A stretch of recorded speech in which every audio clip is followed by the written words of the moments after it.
자, 구약 성경은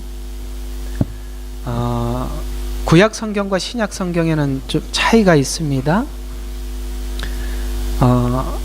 구약은 이런 이야기입니다. 우리가 얼마나 죄 많은 인간인가 알아라. 이게 구약 이야기입니다. 그리고 이 많은 죄를 우리가 해결할 수 없음에 대해서 손을 들으라. 이게 이제 구약의 이야기죠. 그리고 하나님이 이렇게 이야기죠. 어때? 안 되지? 내가 할 거야. 기다려. 이게 이제 신약의 성취, 기다림입니다. 그 기다리고 또 기다리게 해서 그 아들 예수 그리스도를 보내셔서 우리를 구원한 사건이죠. 그렇다면 너희가 죄인이고 죄가 너희 스스로 해결할 수 없다는 것을 우리는 확인을 해야 합니다. 확인을 해야 예수님이 이렇게 소중하신 분이구나 라고 예수님을 붙잡게 되지요. 만약에 이것이 확인되지 않는 상태에서 예수님을 믿습니다 라는 것은 아직 우리가 예수님을 믿습니다 라는 고백이 하나님이 요구하는 고백으로 나타나지 않게 되지요.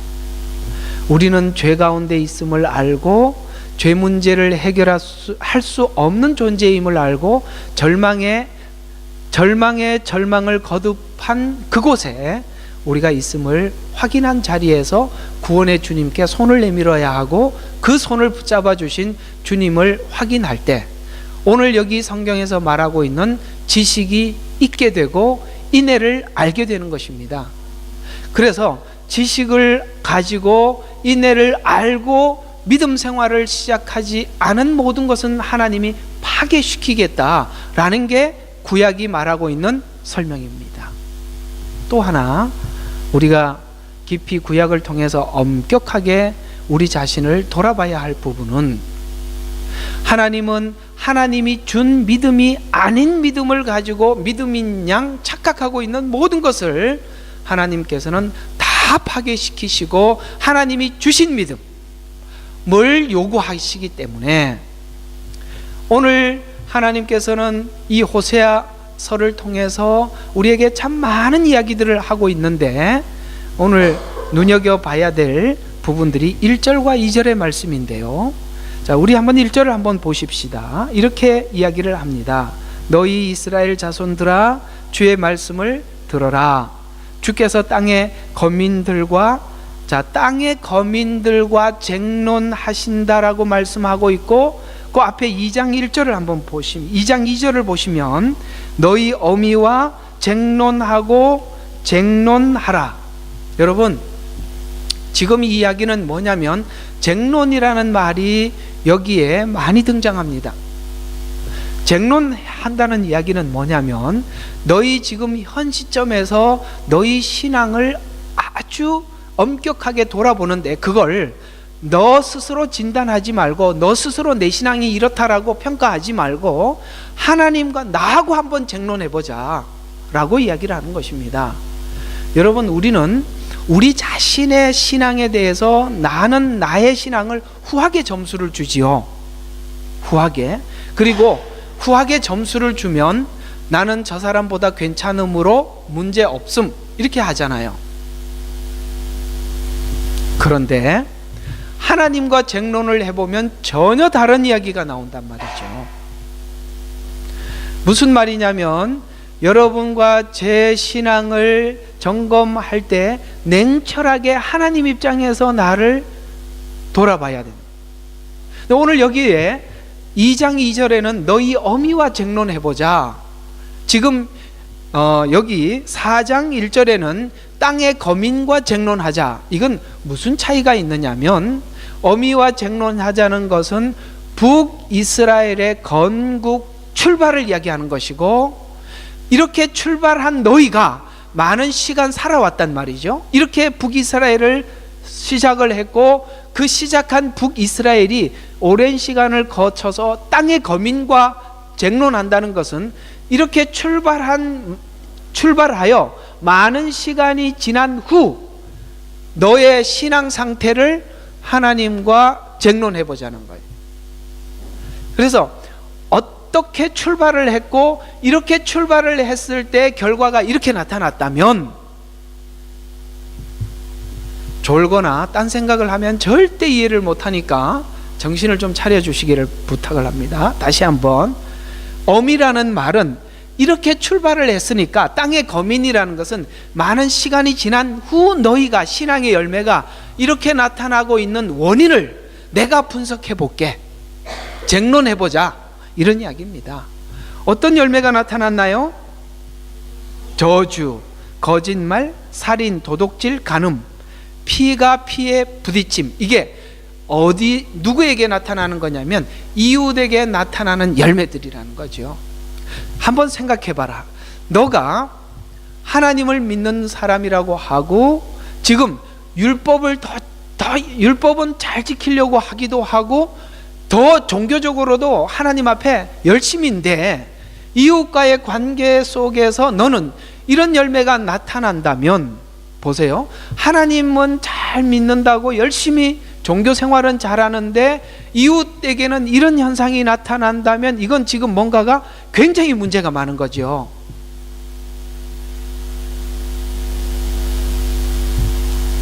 그렇다면 지금 그는 하나님을 믿는 게 아니죠. 자, 한번 이렇게 생각해 봐요. 가끔씩 예수를 안 믿는 사람들에게 교회 다니는 사람들에 대한 이런 평가를 들을 때가 많습니다. 너희 교회 다니는 사람들은 어찌 이러하냐라는 이 목록들이 보면 세상 사람들이 가지고 있는 최소한의 의리도 없어요. 교회 와서 상대방에 대해서 저주하고, 교회에 있는 같은 성도들 사이에도 거짓말을 하고, 남의 걸 어떻게 더 도둑질을 하려고 하고, 마음의 시기가 질투하는 마음이 나타나고, 피가 피를 디테임이라는 얘기는 그것이 실제 상대방을 살인하고 또 살인하고 또 살인하는 일들이 연속적으로 교회에 일어난다는 거예요. 사실 이런 부분이 우리는 이렇게 위로는 받습니다. 아직 덜 돼서, 은혜 받지 못해서 그러리라라고 우리는 기다리지만, 우리가 기다리는데 힘든 것은 뭐냐면 오랫동안 예수 믿고 신앙생활을 한 사람도 여기에 벗어난 사람이 없는 게 우리에게는 절망이라 이 말이죠. 왜 이런 열매가 나타나느냐, 이런 이야기를 한번 안 하고 싶은데 한번 해야 되겠어요. 그러니까 이번 주에 무슨 일이 있어서 좀 먼 곳에 좀 다녀왔습니다. 월요일날 갔다 수요일날 돌아왔어요. 가서 어떤 이제 원주민 목사님 만나서 뭐 물건도 전해주고, 온천이 가까워서 갔다 왔는데, 온천에 가보니까 거기에 그 한국 분들이 그 먼 길을 왔어요. 할머니들이. 그래서 깜짝 놀랐어요. 왜 어떻게 이 먼 길을 오셨나. 제가 먼 곳에 갔다 왔다니까 얼마나 먼 데 갔다 온지 잘 모르시죠. 가는데 800km, 오는데 800km를 왔습니다. 굉장히 멀리 갔다 왔습니다. 정말로 멀리 갔다 왔습니다.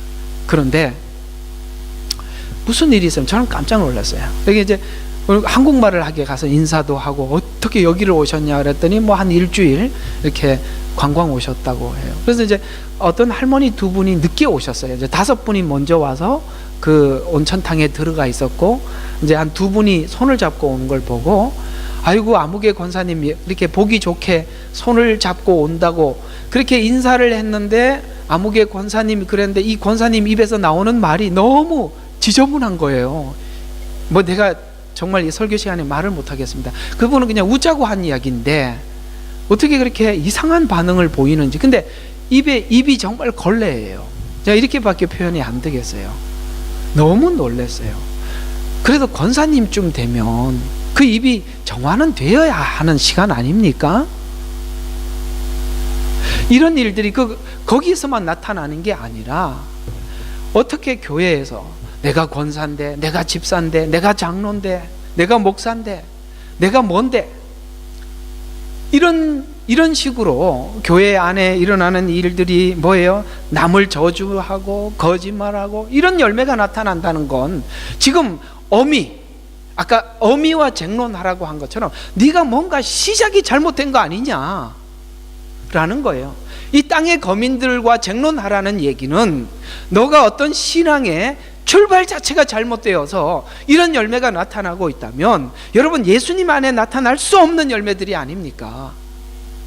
한번 점검해 봐야 할 게 아니냐라고 오늘 나하고 쟁론해 보자는 거예요. 그러면 쟁론하기 전에 하나님께서 빨리 잘못된 이 신앙들을 하나님 막으셔야 되는데, 하나님은 하게 하고 뭐예요? 어때?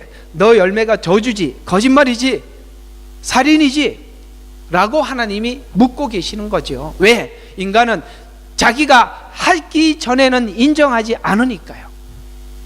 그래서 하나님은 구약은 이런 이야기입니다. 우리에게 율법을 주시고 그 율법대로 살아라고 우리에게 마음껏 살게 하시죠. 근데 율법을 지키고 살면 살수록 우리에게 나타나는 열매가 뭐냐면 자랑이에요. 여러분, 율법을 지키면 하나님의 인애와 은혜를 모르는 상태에서 신앙이 출발이 되면 무조건 우리 신앙의 열매는 자랑입니다. 그러면 자랑은 뭐냐? 너하고 나하고 비교를 하는 거라는 얘기인데, 비교를 하면 경쟁이 됩니다. 경쟁이 되면 나타나는 열매, 당연히 저주, 거짓말들이죠. 출발 자체가 잘못됐지 않습니까? 시작이 잘못됐다고요. 하나님은 이 시작을 다 파괴시키기로 결정하고 오늘 이 호세아를 통해서 우리에게 말씀하고 계시는 거예요. 여러분, 우리가 시작이 잘못되면 내가 지금 나타나는 열매를 냉정하게 보셔야 돼요. 따라서 저는 이렇게 생각합니다. 마지막 날 주께서 우리에게 요구하시는 믿음은 하나님이 준 믿음을, 하나님께서 우리에게 준 믿음을 요구하셔요. 그게 뭐예요? 너희가 은혜를 아는 구원이냐? 내 인애를 아는 구원이냐? 내 사랑을 아는 구원이냐라고 물으실 거예요. 율법은 전혀 상관이 없는 겁니다. 이렇게 냉정하게 돌아보면 정말 이 호세아서를, 특히 구약을 하면 뭘 알게 되냐면 우리 신앙이 얼마나 분명히 해야 되는지를 구약은 그 부분에 대해서 확인을 하고 이스라엘이라는 한 나라를 통해서 확인을 하여 우리에게 요구하고 있기 때문에 저는 이게 여기서 감히 이런 이야기를 한번 드리고 싶은 것이, 정말 이 현대 교회 안에 하나님께서 말씀하시는 그 복음과 구원 안에 주님이 오셨을 때 정말 구원받을 자들이 얼마나 있는가에 대해서 오늘 성경적인 하나님과 쟁론을 해보면 아닌 사람들이 너무 많을 수밖에 없다는 거예요. 특히 이 호세아서를 여러분과 제가 함께 하면서 이 부분에 대해서 여러분이 좀 강한 도전을 받으시고 여러분의 신앙을 다시 한번 옷깃을 여미시고 정신을 차려 하나님 앞에 다시 한번 여러분 자신을 냉정하게 돌아보아 회복되는 그런 은혜가 이 호세아서를 하는 동안 있어지기를 주의 이름으로 축원합니다. 그래서 오늘 주제를 거룩해지기 위해서 멈추지 않는 씨름을 하나님이 하고 계신다. 여러분, 거룩을 위해서 멈추지 않는 씨름을 야곱과 하셨죠. 야곱과 하셨습니다. 야곱이 야복강 나루터에서 하나님과 씨름을 할 때 하나님께서 그 씨름을 한 자가 나중에 누군가 하고 봤더니 하나님이셨습니다. 하나님 자신이셨습니다. 그때 하나님께서 야곱에게 이렇게 말씀하죠. 그가 씨름하는데 이 씨름에서 놓아주지 않을 것을 보고 그를 축복했다라고 이야기를 합니다. 그때 하나님께서 야곱에게 물었던 첫 마디가 무엇이냐면 내 이름이 무엇이냐라는 질문이셨습니다. 이게 뭐죠? 너는 누구냐라고 묻는 거예요. 너는 누구냐라고 묻는데 내 이름은 야곱이니이다. 야곱이 뭐예요? 도둑놈, 약탈자, 사기꾼. 오늘 2절에 등장하고 있는 이 말과 똑같습니다. 저주하고 거짓말하고 도둑질하고. 어때요? 그래서 하나님은 뭐라고 말씀하셨냐면 내 이름을 다시는 야곱이라 부르지 마라. 여러분 있잖아요. 여러분 자신의 삶이 분명히 이름이 바뀔 만큼 전환되지 않으면 안 되는 거죠. 적당히 바꿔놓고 하나님 했습니다, 속이지 말라는 거죠. 내 이름이 무엇이냐? 야곱이니이다. 다시는 야곱이라 부르지 마라. 너는 회개하되 완전히 전환해라. 뭘로? 이스라엘이라는 이름으로. 이스라엘은 뭐죠? 하나님이 함께 하신다라는 뜻이죠. 그는 야복강 나루토에서 하나님을 만나 그의 과거를 돌아보고 야곱이라는 이름을 지우고 이제는 하나님과 함께하는 사람으로 출발하게 돼요. 하나님은 이스라엘을 말할 때마다 이렇게 이야기를 합니다. 이스라엘이 아주, 이제 이게 호세아서 뒤편에 나와요. 뒤편에 어떤 이야기가 등장하느냐면 이렇게 이야기합니다. 내가 너희를 다 이해한다. 원래 너희 어미는 이스라엘이었는데 그걸 올라가 보면 너희 어미는 야곱이었단다 라고 이야기합니다. 너 원래 시작 자체가 야곱이야. 난 너희들을 이해할 수 있어. 어때? 그러기 때문에 너는 너 스스로 할 수 없는데 해보려고 했고, 할 수 없는 것을 지금 인정을 하고 그 일은 내가 할 거야. 그래서 우리 모든 신앙의 근거와 출발은 나로부터 출발하는 것은 하나님이 다 지우십니다. 하나님으로부터 출발하게 하시는 거예요. 하나님으로부터 출발하기 시작하면 분명히 이런 열매들이 안 나타나는데, 저는 오늘 이 4장 2절을 진단하면서 이런 생각을 해봤어요. 저는 여러분들에게 이걸 제가 한번 물어볼 테니까 대답은 하지 마십시오. 창피한 일이니까 그냥 속으로 한번 대답해 보시면. 근데 뭐 크게 창피할 일도 없는 것 같은데, 우리 교회 안에 이런 생각이 있어요. 우리 교회 안에 저주하고 거짓말하고 살인하고 도둑질하고 위법하고 간음하고 이런 일이 있을까? 라고 생각을 해봤어요. 우리 교회 안에 성도들끼리. 그래도 없는 편이구나. 물론 있는지는 잘 모르겠습니다만 여러분, 교회 안에 이런 일들은 너무 많습니다. 근데 이런 일들이 없는 교회 다니는 걸 고맙게 여기십시오. 보이지 않는 그 어떤 너와 나 사이에 네가 우선이다, 내가 우선이다, 누구 하나 뭘 해주면 저 사람 삐치고 이 사람 해주면 저 사람 삐치고, 여러분 이거 안 막아내는 이런 일 안 하는 교회 좋은 교회예요. 목회를 하면요, 이게 얼마나 머리가 아픈 줄 몰라요. 왜냐하면 신앙 자체가 은혜 안에서 출발이 되지 않으면, 자비, 하나님의 인애를 아는 것에서 출발되지 않으면 교회 안에 이런 일들은 비일비재로 있는 거예요. 끊임없이 서로 질투하고 끊임없이 시기하고 그게 거짓말로 혹은 뭐죠?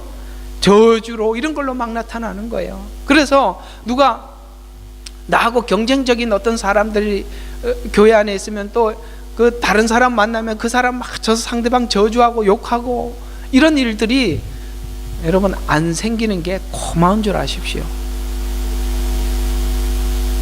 그래서 우리 교회에도 이게 있나 하고 생각은 해봤는데 전 잘 모르겠습니다. 없는 줄 알고 사니까. 근데 여러분들도 없는 줄로, 왜냐하면 표면상 안 나타나니까 잘 모르겠습니다만 보니까 그냥 없는. 그러면 또 이럴 수도 있죠. 몇 명 없기 때문에 뭐 있겠어요, 이런 생각도 하시겠지만, 그러나 몇 명이 없어도 있더라고요. 없죠? 있어요? 없어요. 그러니까 이런 교회가 참 좋은 교회예요. 이런 교회는 하나님의 인애, 하나님의 자비로움, 하나님의 은혜를 아는 그 믿음에서 여러분의 신앙을 차곡차곡 한 발 한 발 걸어가면 이런 일들은 깡그리 사라지죠. 거룩해지기 위해서 하나님은 씨름을 멈추지 않으십니다.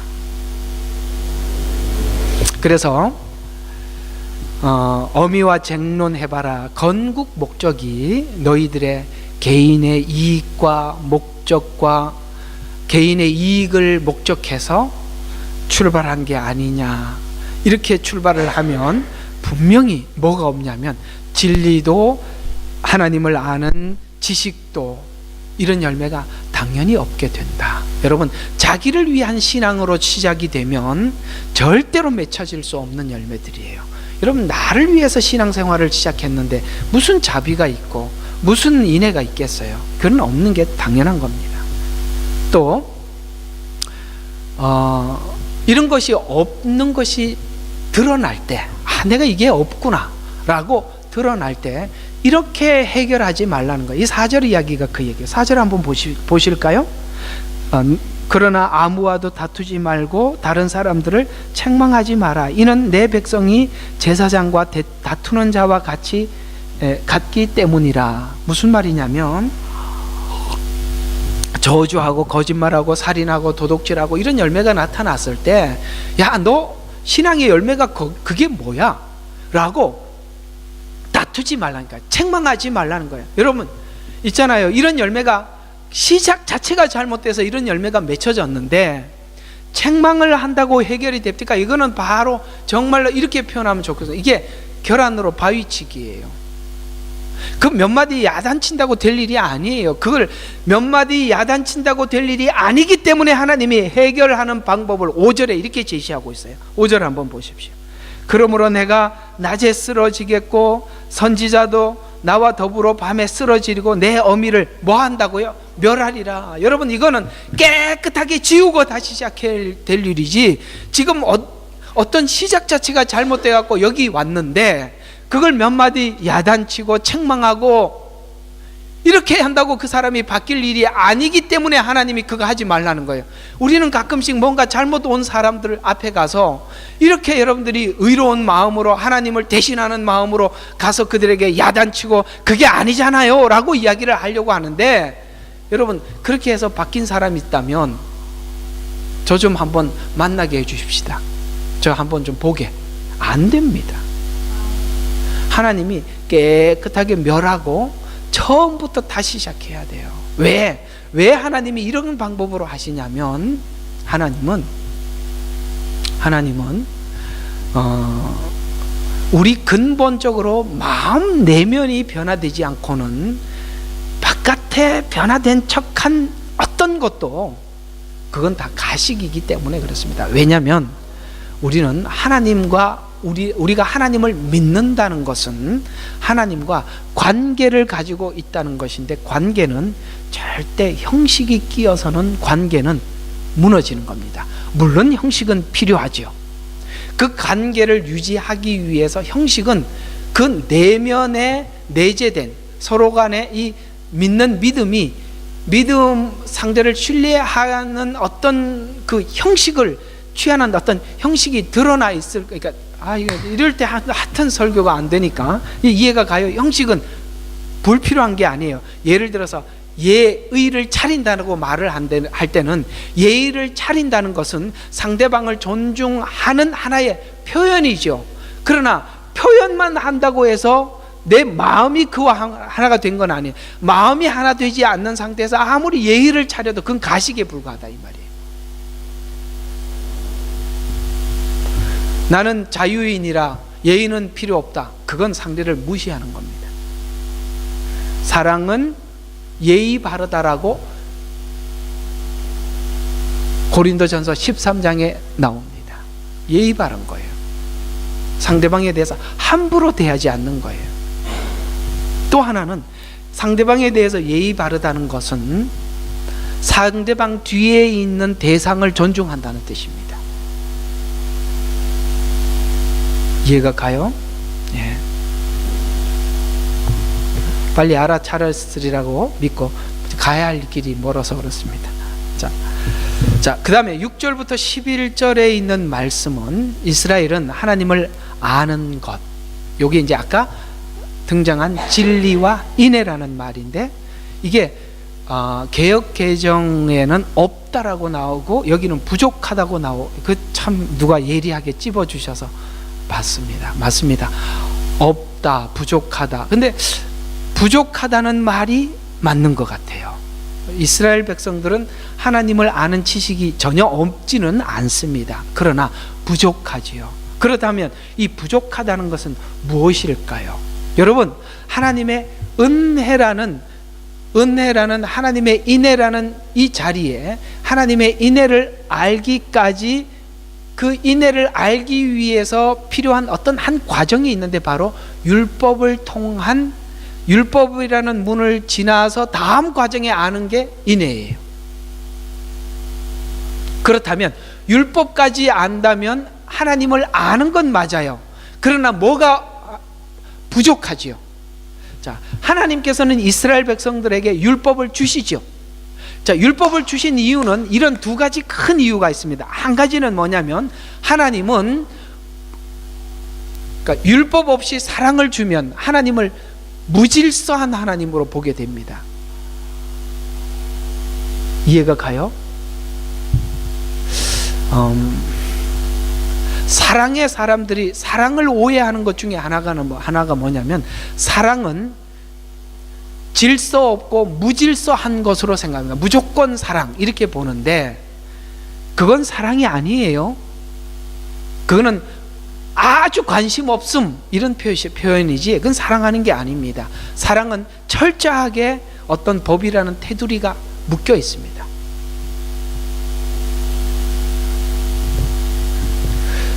부모처럼 자식을 사랑하는 게 누가 있겠습니까? 아이를 대신해서 모든 걸 다 하고 싶은 게 부모 마음인데, 그런데 무조건 사랑하는 게 아니죠. 그 사랑하는 사랑이 대부분이 뭘로 아이들에게 나올 수밖에 없냐면 공의로 나올 수밖에 없어요. 왜냐하면 막대 먹은 아이가 되기를 원치 않거든요. 아셨어요? 사랑은 사랑하기 때문에 공의가 더 뚜렷하게 그 자리를 잡는 거거든요.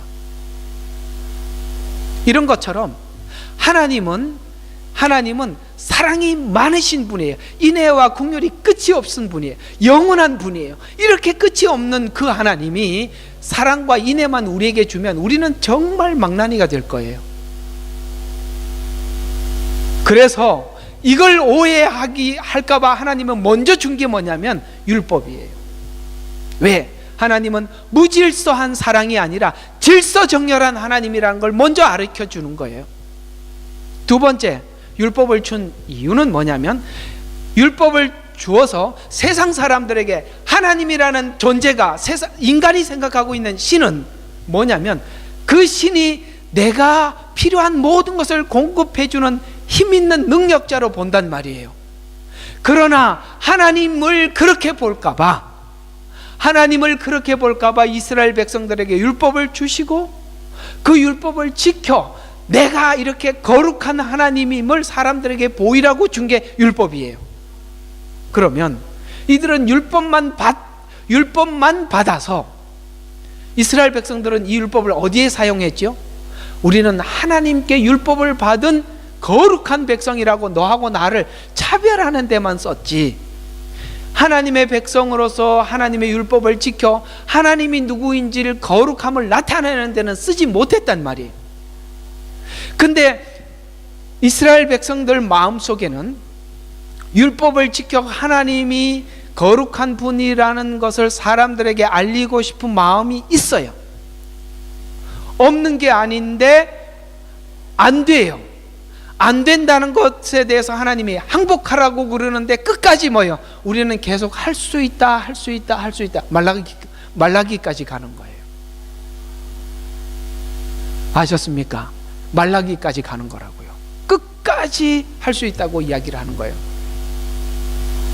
그래서 하나님은 해봐라 안 되지, 왜 안 되는 줄 오늘 그 근본적인 원인이 너희 속에 하나님을 아는 지식 곧 진리와 인애가 없어서 이걸 할 수 없다고 지금 거짓말하고 살인하고 그 다음에 저주하고 이런 열매가 나타나는 것들이 이들이 율법이 없어서가 아니라 율법 가지고 율법으로만 하려고 하니까 이런 열매가 나타나. 그 속에 근본적으로 너희 속에 하나님의 은혜와 사랑이 없어서 이렇게 됐다라고 말하기 위해서 등장한 단어가 인애예요.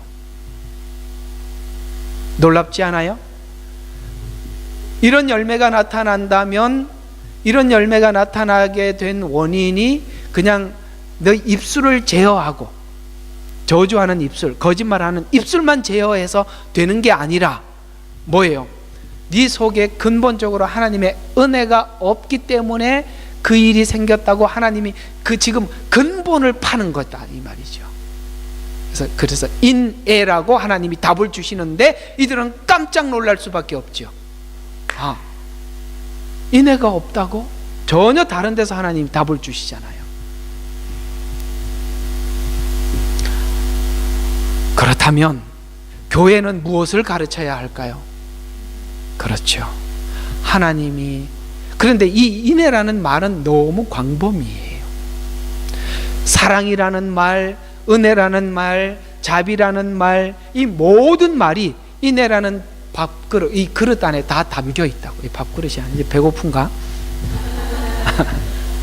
이 그릇 안에 그게 다 담겨 있어서 어떨 때는 이 인애라는 말이 다른 성경을 어떤 성경을 쭉 풀다가 은혜라는 말로 바꿔서 등장할 때도 있고, 자비라는 말로 바꿔서 등장하고, 긍휼이라는 말로 바꿔서 등장할 뿐이지 사실은 다 인애예요. 그러면 인애가 도대체 뭐냐? 히브리어로 헤세드라는 말이에요. 이런 히브리어는 조금 알아두는 게 좋고, 헤세드라는 말이, 이 인애라는 말이 무슨 뜻이냐면 하나님이 약속하고 하나님이 이루셨다라는 뜻이에요. 성경이 말하고 있는 모든 걸 다 포함하고 있잖아요. 하나님이 약속하고 하나님이 이루었기 때문에 내게 아무런 근거가 없다라는 말이에요. 바로 이거예요. 이 신앙의, 우리 모든 신앙과 구원은 여기서부터 이해돼 들어가야 진짜예요. 그렇지 않고 다른 데서 간 것들은 바로 이런 열매가 나타나게 되고 이건 가짜다는 거죠. 자, 예수님이 이 땅에 오신 것은 율법은 열매를 가지고 논하지요. 열매를 가지고 논하는 게 율법이에요. 그런데 열매가 나쁜 건 뭐가 나쁜 거죠? 나무가 나쁜 거예요. 그래서 예수님이 이렇게 못된 나무에서 좋은 열매를 맺을 수 없다. 어때? 너 못된 나무만 열매만 맺었지. 그 문제는 열매를 바꾼다고 되는 게 아니라 나무를 바꿔야 돼.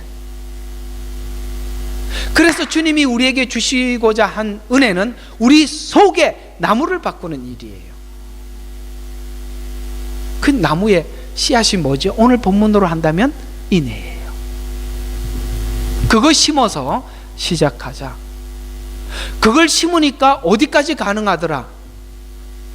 오리를 가자 그러면 십리를 동행하게 되더라는 거죠. 율법은 오리를 동행하자 그러면 오리 갔다 온 것만 해도 임무 완수죠. 그 다음 사람의 필요에 대해서 생각하지 않죠.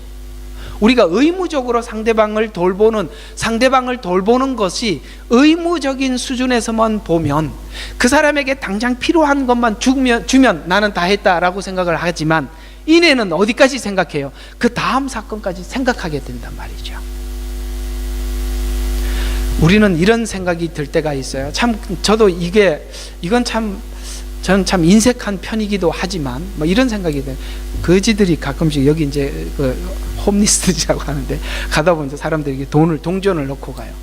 동전을 자기가 가지고 있는 동전 중에 뭐 얼마를 넣었던지 딱 넣고 가는 것에 대해서 사람들이 굉장히 뿌듯하게 생각하고 지나가요. 그건 율법에 지나지 않지요. 진짜 하려면 뭐까지 생각해야 될까요? 그 사람의 근본을 어떻게 바꿀까, 이런 생각을 한번 해봐야 되는 거거든요. 근데 나는 그 홈리스들 보면 화가 나요. 전 좀 다른가 봐요. 좀 화가 나는 게, 아니 그렇게 삶의 의지가 없나? 이런 생각이 들어요. 정신이 이렇게 정신 상태가 썩었구나 이런 생각이 들어서 좀 그런 생각이 들기는 한데, 왜냐하면 호주는 더 그런 생각이 들어요. 여기서 자기들이 조금만 생각이 깨어서 정신을 차리면 굳이 그렇게 살 필요가 없는 곳인데도 그렇게 산다는 그 자체가 참 그래요. 어쨌든 뭐 제 생각이 틀릴 수도 있습니다. 저같이 다 생각은 하지 마세요. 저 같은 사람도 있습니다.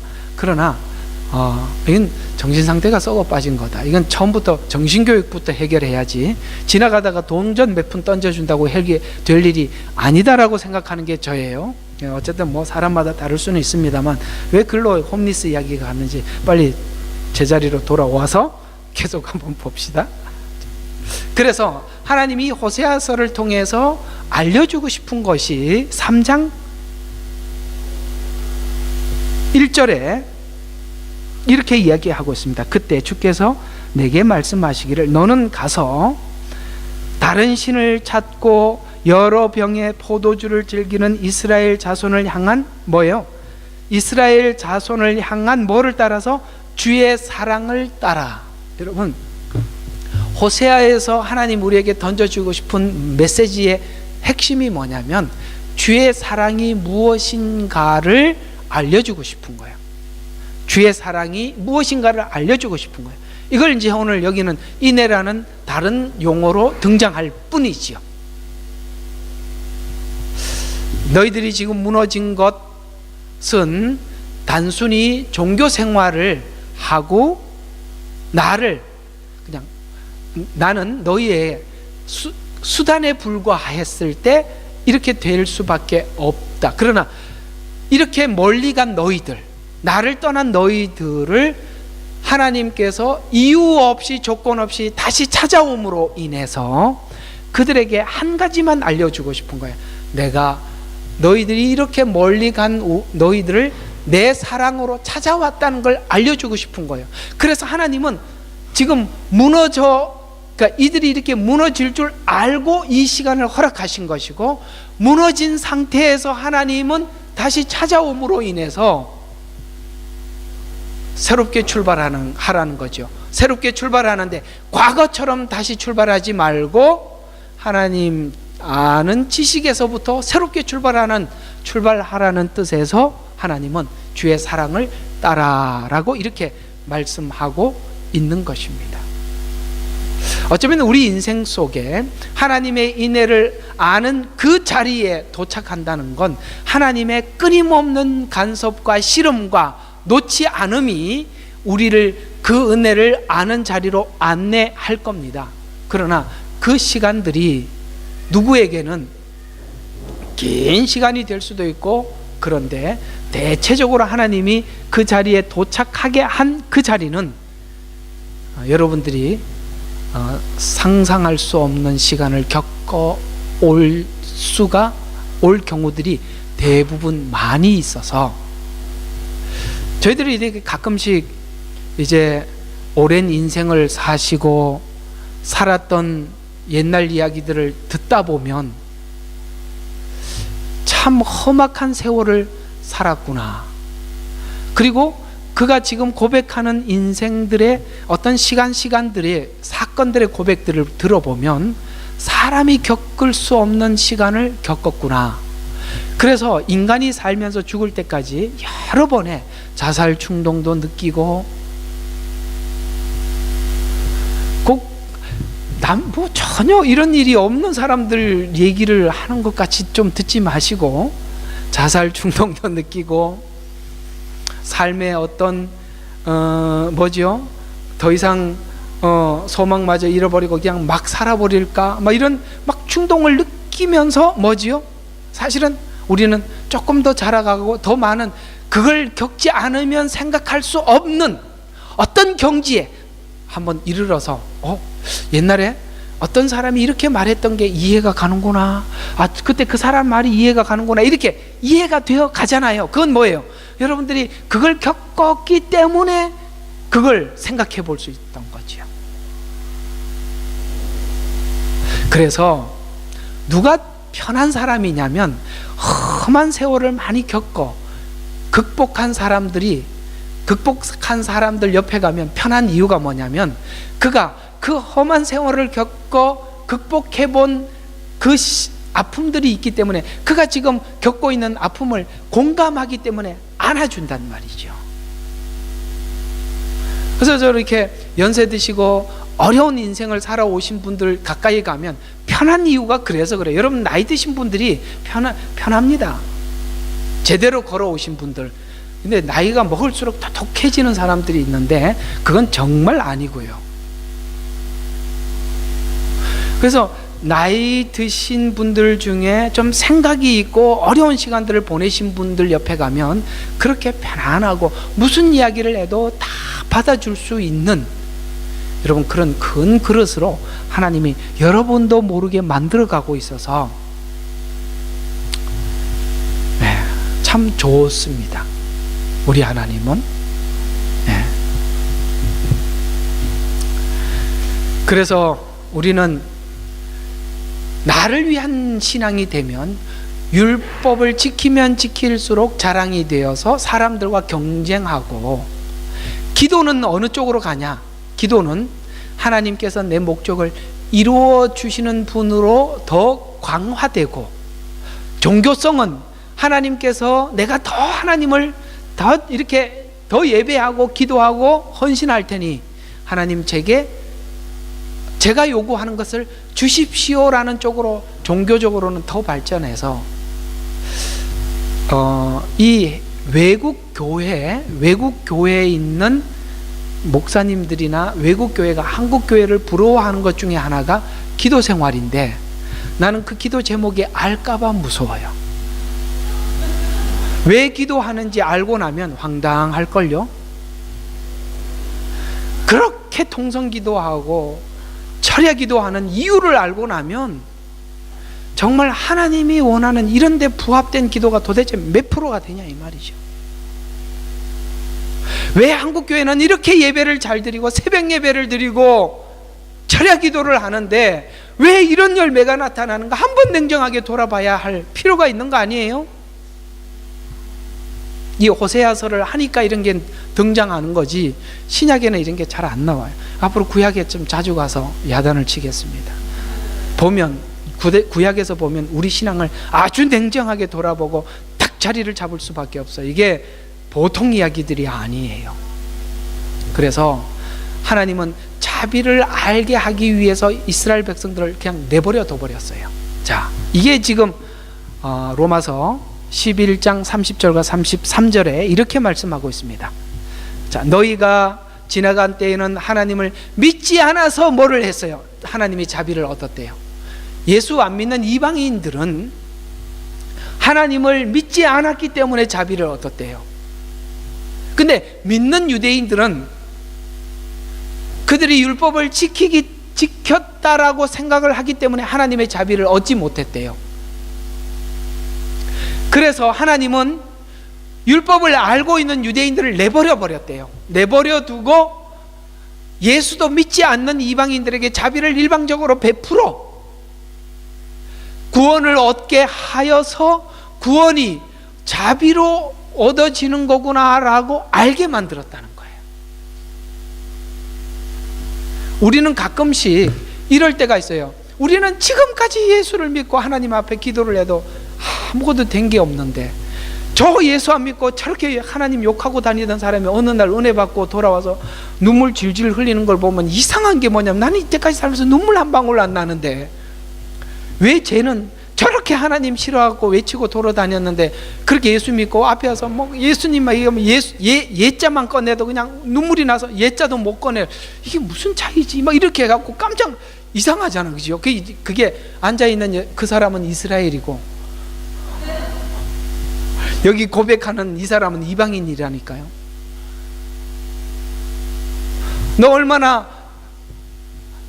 얼마나 예수 믿는다고 사람들에게 자랑하고 차별하고 그렇게 살아왔어.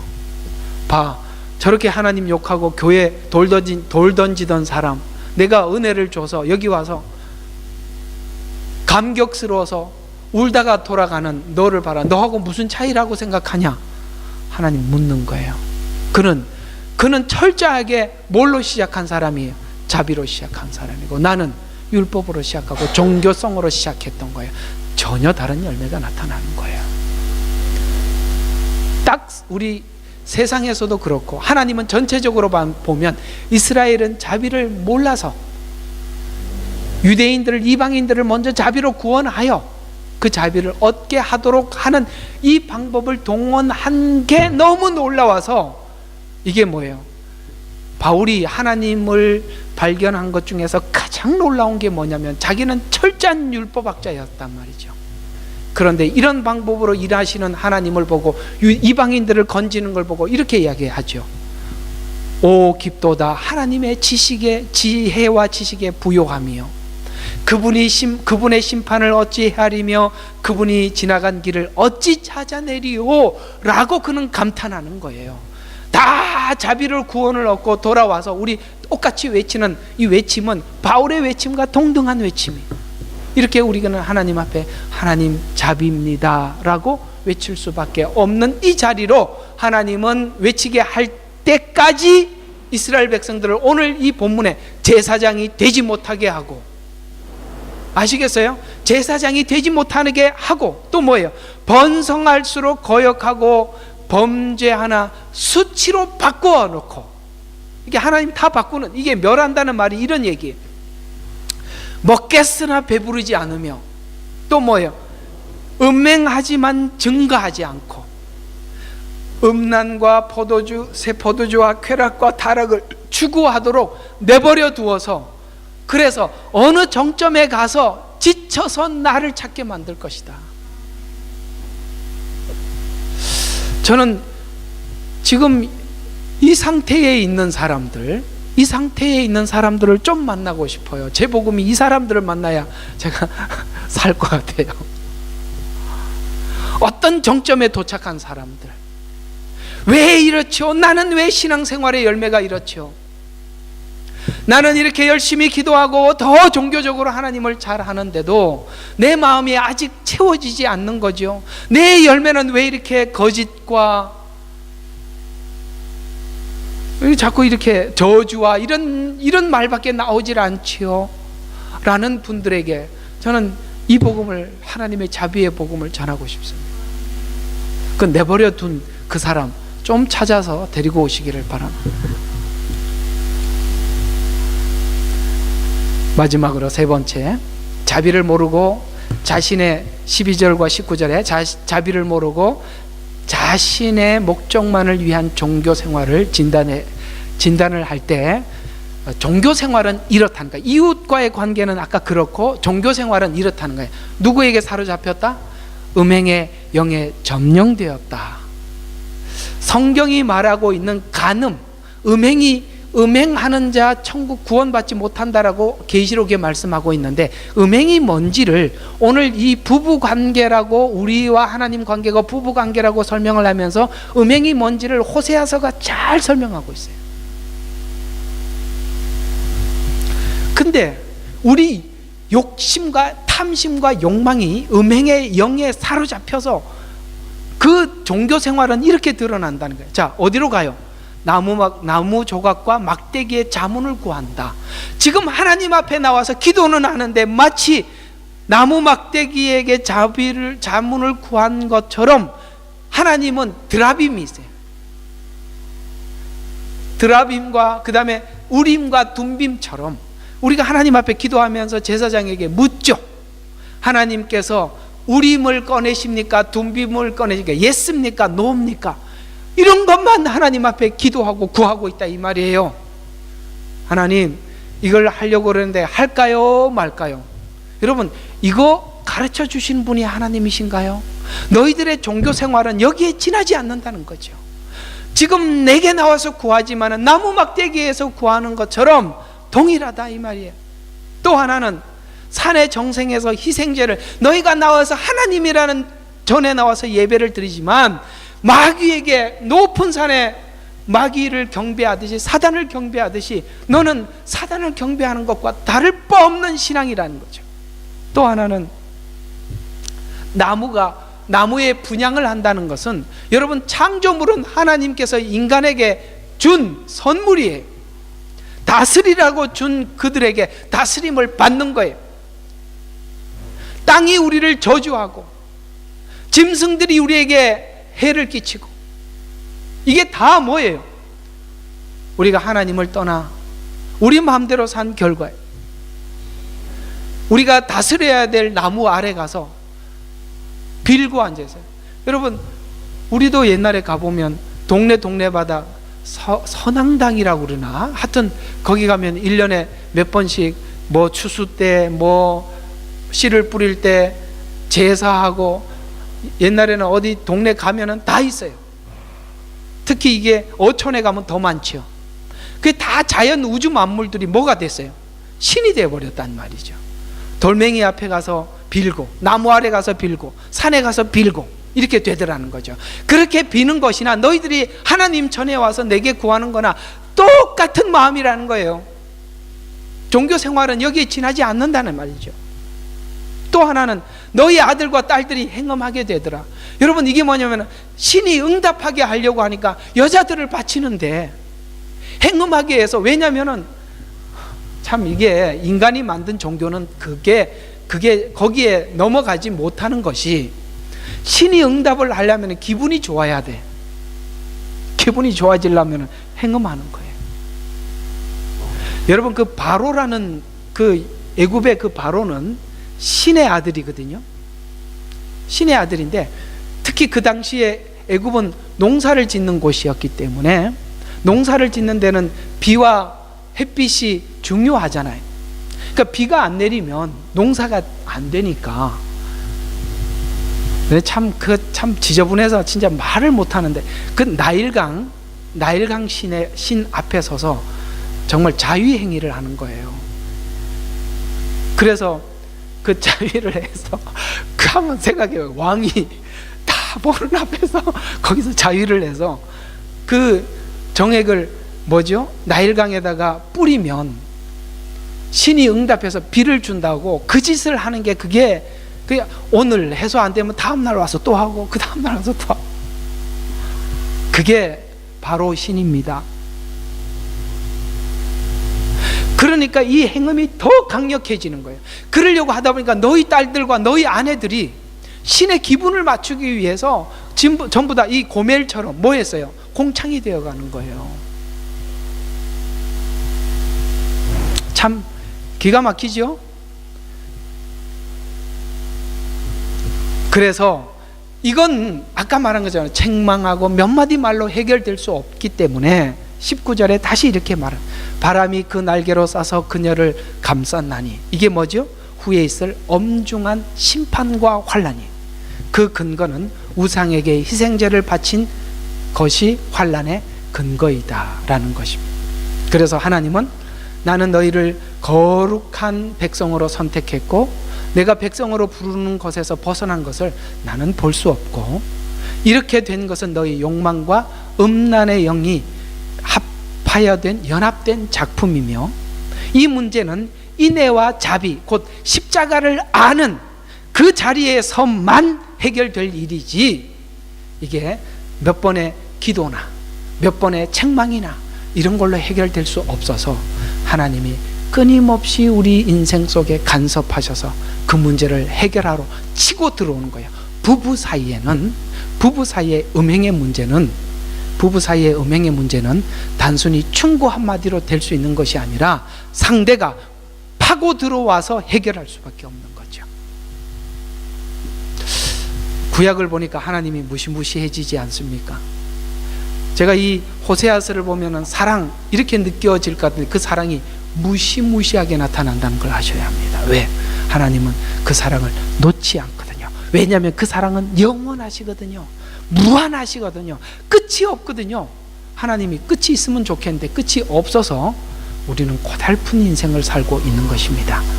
결론. 자, 신앙의 싸움은 뭐냐? 왕이 누구냐라는 질문입니다. 왕이 누굽니까? 여러분의 왕은 누굽니까? 여러분의 주인은 누굽니까? 여러분 자신입니까? 주님이십니까? 라고 묻고 있는 겁니다. 왕의 싸움이에요. 에덴 동산의 사건은 자신을 왕으로 모셔드리라는 유혹에서 실패한 싸움입니다. 네가 이걸 먹으면 하나님 같이 되리라는 말은 네가 네 인생에 너가 주인이 되라는 거예요. 이 싸움에 하나님이 오셔서 이 문제를 하나님이 죽으셔야 해결할 만큼 큰 일이에요. 적당히 해결할 수 있는 일이 아니에요. 그래서 여러분 신앙생활을 적당히 생각하지 마십시오. 그냥 뭐 해도 그만 안 해도 되고, 정말 교회 다니는 분들 중에 예배 나오고 헌금하고 봉사하는 걸 무슨 천국에 보험 하나 들었는 정도로, 보험 들었는데 한 번 예배 빠지면 취소될까 봐 그래서 나오기도 하고, 그래 돼 보이는 분들이 꽤 많아서 이게 지금 장난이 아닌데 어째 그렇게 생각하나. 그렇게라도 나오면 언젠가 제대로 된 복음 들을 기회가 있으리라 소망을 가지고 보고 있기는 하지만 그렇게 계속 가는 건 아니지요. 그 상태로 계속 둔다는 건 하나님 앞에 제 생각에는 그가 한 번도 마음을 바친 적이 없는 것 같아요. 마음을 바친 적이 없는 것 같아요. 또 하나는 우리도 긴 시간 포로 생활을 통해 생각하고 또 생각하고 돌이키고 또 돌이켜 봐야 할 만큼 긴 시간이 필요한 거죠. 이 중요한 일들을 이렇게 때우지 말아야 해요. 한 번 맹세나 책망이나 권면이나 기도 정도로 때우지 말라. 성경은 이렇게 질문합니다. 나는 너의 거룩을 놓을 수 없다. 내가 너를 붙잡고 끝까지 갈 텐데 너는 이 긴 터널을 지날 각오가 되었는가? 호주에서 이런 설교가 먹힐지는 잘 모르겠습니다. 끝으로 이 성경 구절로 마무리를 해보겠습니다. 베드로전서 1장 5절과 7절에 너희는 마지막 때에 나타나려고 예비하신 구원을 얻기 위하여 믿음으로 말미암아 하나님의 능력으로 보호받고 있느니라. 아멘이십니까? 보호를 받고 있기 때문에 그 보호가 어떤 식으로 나타나냐? 그러므로 필요하시다면 너희가 여러 가지 보호받는 그 보호가 여러 가지 시험으로 잠시 슬퍼할 수밖에 없지만, 잠시라는 이 말은 정말 기간으로 짧은 잠시가 아니라 세상에 살아가는 전체를 잠시라고 성경은 표현하고 있어요. 잠시 슬퍼할 수밖에 없지만 그것을 크게 기뻐하는 것은 너의 믿음의 시련이 불로서 단련되었지라도 없어져 버리는 금보다 훨씬 더 귀하게 되어 예수 그리스도께서 나타나실 때에 칭찬과 존귀와 영광을 받게 하려 함이라. 없어질 금은 세상에서 가지고 있다가 없어지는 게 끝이에요. 세상에 가장 가치 있는 걸 금으로 여기기 때문에 금이라고 표현하는 거예요. 그러나 하나님께서 우리를 훈련시켜서 하나님을 닮게 하고 거룩하게 만드는 것은 뭐예요? 칭찬과 존귀와 영광을 받게 하기 위한 영혼을 위해서 준비하는 거라는 거죠. 그것이 하나님 보호 아래에 있다는 증거이고, 그러므로 13절과 16절에 그렇기 때문에 뭐 하라고요? 너희는 생각의 허리를 동이고 정신을 차려 예수 그리스도께서 나타나실 때에 너희에게 가져올 은혜를 끝까지 바라라. 순종하는 자녀로서 이제는 무지하였던 때의 정욕에 너희 자신을 맞추지 말고 오히려 너희를 부르신 그분께 거룩하신 것처럼 너희도 모든 행실에 거룩하라. 이는 기록되기를 내가 거룩하니 너희도 거룩하라 라고 말씀하셨기 때문이라. 아멘이십니까? 그래서 하나님은 우리가 거룩해질 때까지 멈추지 않고 함께 하실 것입니다. 그러므로 여러분 징징거리지 말고 따라오세요. 기도하겠습니다. 하나님 감사합니다. 우리 하나님의 그 거룩하신 인내가 오늘 우리를 이 자리에 묶어두게 하셔서 감사하고, 하나님의 그 고집스러움이 오늘 우리를 이 자리에까지 변화시켜 주셔서 감사합니다. 우리 속에 여러 가지 시험을 할 수밖에 없는 것은 우리 속에 여러 가지 해결해야 될 일들이 많기 때문입니다.